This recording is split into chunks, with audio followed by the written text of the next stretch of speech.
In this video, we explain Brahmavihāra Meditation, a gentle yet profound method that trains the mind through loving kindness, compassion, appreciative joy, and equanimity.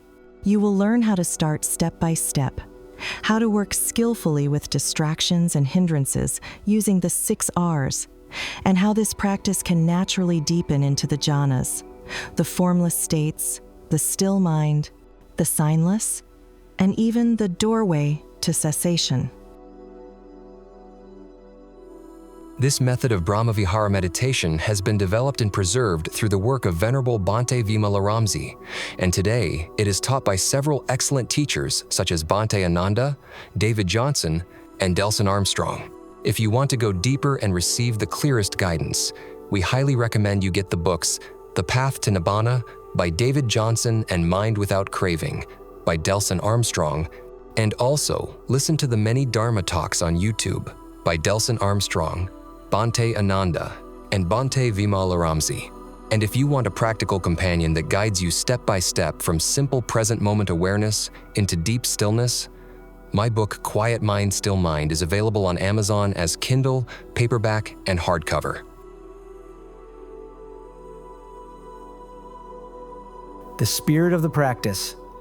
Soft effort, not steel teeth. Before we even sit down, it helps to understand what we are training. Many people accidentally turn meditation into a wrestling match with their own mind. They clamp down, tighten the forehead, squeeze the attention into a narrow tunnel, and then wonder why the mind becomes dry, brittle, or rebellious. Brahmavihāra meditation goes the opposite way. It trains a mind that is collected but not clenched, a mind that is steady but not stiff, a mind that is bright, friendly, and cooperative, not bullied into silence. Think of it like training a cat to come when called. If you chase it with a broom, you will get cardio but not trust. If you smile, relax, and hold out warmth, it begins to return on its own. Meditation is similar. The mind will not open through pressure. It opens through understanding. The practical setup, posture, environment, and the no-drama vow. You do not need a mystical temple, although temples are nice. If you have one, enjoy it. If you do not, your living room is perfectly capable of enlightenment. It has been waiting quietly for its promotion. Posture? Sit comfortably, upright enough to be alert, relaxed enough to breathe naturally. Hands anywhere comfortable. Eyes closed gently. Your vow for the sit. For this period, you are not fixing your life. You are not solving your past. You are not planning your future. You are simply training the skill of not feeding distraction. This is important. You are not trying to stop thoughts. Thoughts will happen. Your job is to stop investing in them. Choosing the Brahmavihāra object. Start with loving kindness. The classic and most common doorway is metta, loving kindness. You begin by bringing up the sincere wish. May I be happy. May I be peaceful. May I be safe. May my mind be at ease. Do not worry about poetic perfection. Your mind is not grading your grammar. Now, instead of repeating phrases mechanically like a malfunctioning parrot, you let the phrase point toward a feeling. You are aiming for a warm, gentle, friendly feeling anywhere in the body. Often, it appears around the heart, chest, face, or as a soft glow in the whole body. And here is the trick that makes this practice feel almost unfairly effective. Smile, slightly, genuinely. Not a plastic customer service smile. More like the inward smile of someone who remembers they are allowed to be okay. That small smile changes the relationship to experience. It teaches the nervous system, this is safe, we can open. If you cannot feel metta at first, that is normal. Sometimes the heart is like a cold stove. You do not insult it, you simply keep lighting matches gently. the big engine, the 6 R's, how you train the mind without fighting it. The 6 R's are the heart of the method because they are right effort in a workable form. In the text, this system is highlighted as the key to success in the practice. Here they are, in a simple living rhythm. 1. Recognize. You notice the mind has wandered. A thought, a sound, an itch, an emotion, a memory, a fantasy about owning a castle in Tuscany, whatever. The key is to recognize early and without irritation. 2. Release. Let it go. Not push it away, not crush it. Just stop holding it. As if you were holding a hot coal and realized, this is not a long-term investment. 3. Relax. This is the secret sauce most meditators skip. You relax the tension in the head, the tightness around the eyes, the subtle clench behind the face. In this approach, craving is often recognized as that tightness or tension, and relaxation is how you stop feeding it. 4. Re-smile. Yes, again, because the mind forgets joy the way people forget passwords. You bring back the gentle smile to reset the emotional tone. 5. Return. Return to the metta feeling and your simple phrase, or to the radiating of loving kindness. 6. Repeat. Repeat as needed, which will be approximately 9 million times until the mind learns the new habit. That is not a failure. That is training. Every cycle of the 6 R's is a victory. You are not bad at meditation. You are doing the reps.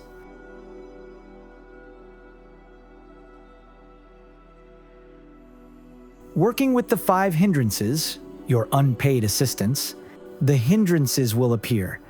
They are not enemies. They are the curriculum. In this tradition, mindfulness is described as remembering to observe how the mind's attention moves and seeing how hindrances pull it away. 1. Sensual desire. The mind wants pleasure, entertainment, comfort, taste, stimulation. Do not argue with it. Just 6 R it. Also note, sensual desire often shows up as restlessness. The mind wants something else. Recognize that as the mind trying to escape neutrality. 2. Aversion. This is the mind saying, I don't like what is happening. Aversion can be subtle. Impatience, annoyance, judgment, self-criticism. Treat it like a toddler throwing spaghetti. You do not hate the toddler. You simply clean up and continue. 3. Sloth and torpor. Sleepiness, dullness, sinking mind. The cure is not violence. The cure is brightening. Sit a little more upright. Open the eyes slightly. Re-smile. Let metta become more luminous. Sometimes do walking meditation. Sometimes wash your face. Sometimes stop meditating like you are being paid by the yawn. 4. Restlessness and worry. The mind vibrates. It spins plans, regrets, anxieties. This one loves to pretend it is important. You do the 6 R's and you relax the tightness. Restlessness is often craving wearing running shoes. 5. Doubt. Doubt says, this won't work. Or worse, you are doing it wrong. Doubt is not solved by debate. It is solved by consistent practice and by seeing direct results little by little. You 6R doubt too, gently, kindly, like you are escorting a nervous guest out of your living room.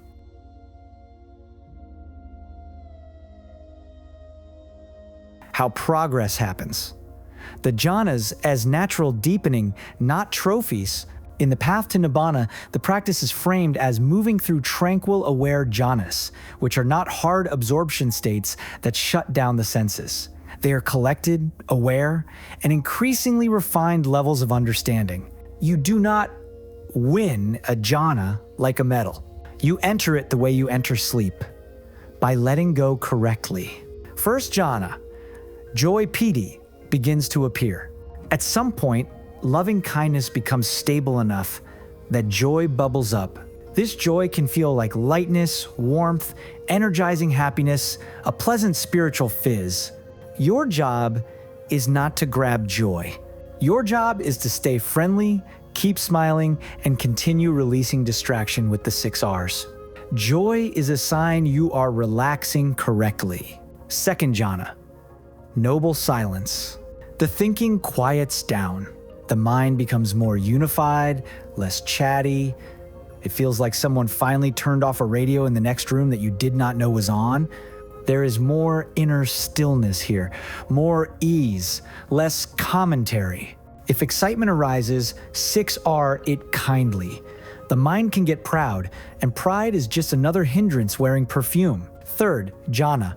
Happiness, sukha, becomes prominent. Joy matures into a smoother, steadier happiness. Less fireworks, more deep contentment. It can feel like being held by peace itself. You keep radiating loving kindness, letting it fill the body and mind naturally. Fourth jhana, equanimity and the beautiful. The mind becomes very balanced, very clear, very quiet. The experience can become profoundly beautiful, not in a dramatic way, but in a clean, simple way, as if reality is finally not being interrupted by your own internal yelling. This is where the practice can feel like a still mind beginning to reveal itself. Radiating, turning one candle into a sunrise. As stability grows, you expand the field. Instead of only holding a small ball of metta, you begin to radiate loving kindness outward, to yourself, to a friend, to a neutral person, to a difficult person, yes, that one, to all beings.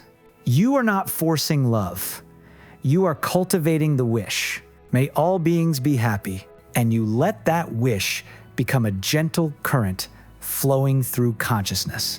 When you radiate in all directions, something changes. The heart becomes less personal. Loving kindness becomes more like a natural law. The arūpa states, when perception becomes like space itself, as the mind refines further, it naturally shifts into subtler, formless dimensions. In this system, the Brahmavihāra flavor continues to guide the transitions, with different qualities becoming prominent as the object becomes more expansive. Base of infinite space.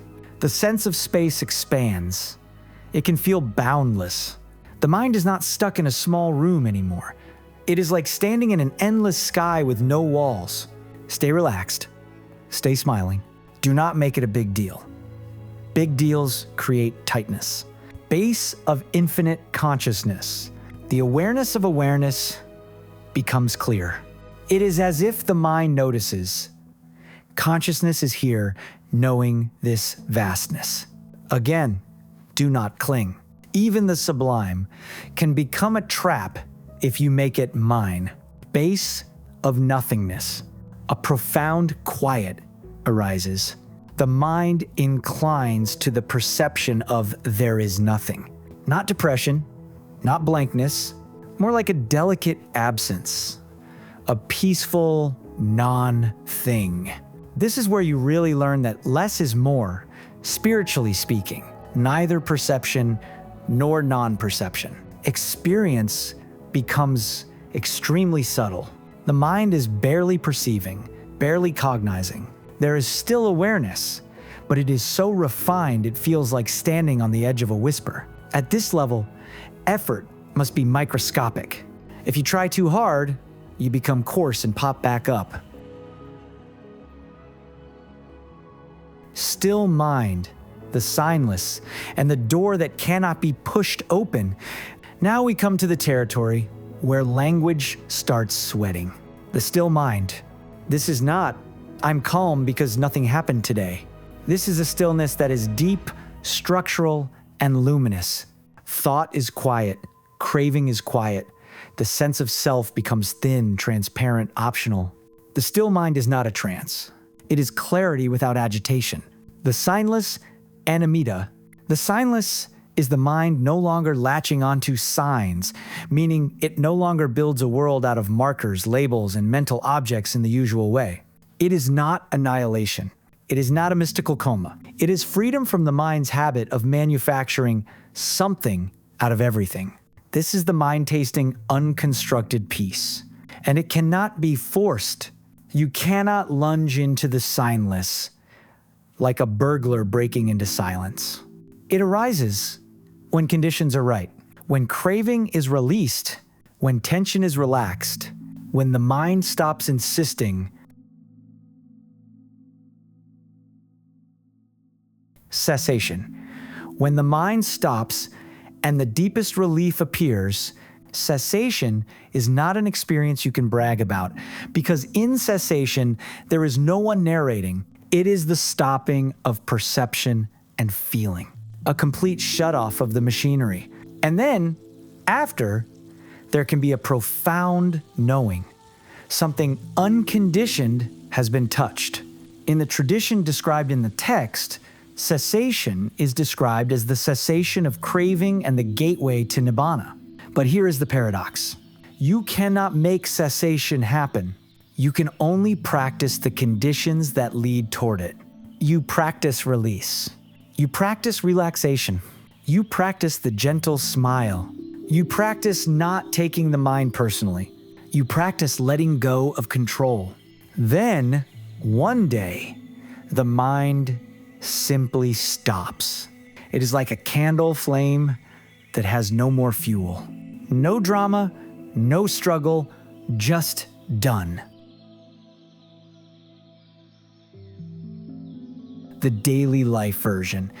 How to actually get somewhere with this. To make real progress, do not meditate like you are visiting it as a hobby. Do it like you are training a new way to live. A good rhythm is simple. Sit every day. Even 30 minutes changes things. On retreats, go longer. But at home, consistency beats heroism. And in daily life, keep the practice alive. When irritation arises, do a tiny 6R cycle. Recognize, release, relax, smile, return. Yes, you can do Brahmavihāra meditation in the supermarket. The true test is not how peaceful you are when the birds sing. The true test is how peaceful you are when someone cuts you off in traffic and your mind composes a 12-volume epic about injustice. A kind warning. With a grin, meditation will reveal your attachments. Not to punish you, to free you. You will see the mind wanting control, wanting certainty, wanting praise, wanting progress. The mind is adorable and ridiculous, like a small emperor wearing a crown made of sticky notes. Each time you 6R, you teach it humility without humiliation. This is the middle path in action.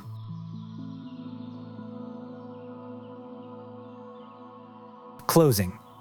The heart of Brahmavihāra meditation. Brahmavihāra meditation begins with a warm wish. It matures into collectedness. It deepens into quiet joy. It refines into vast, spacious clarity. It opens into the still mind.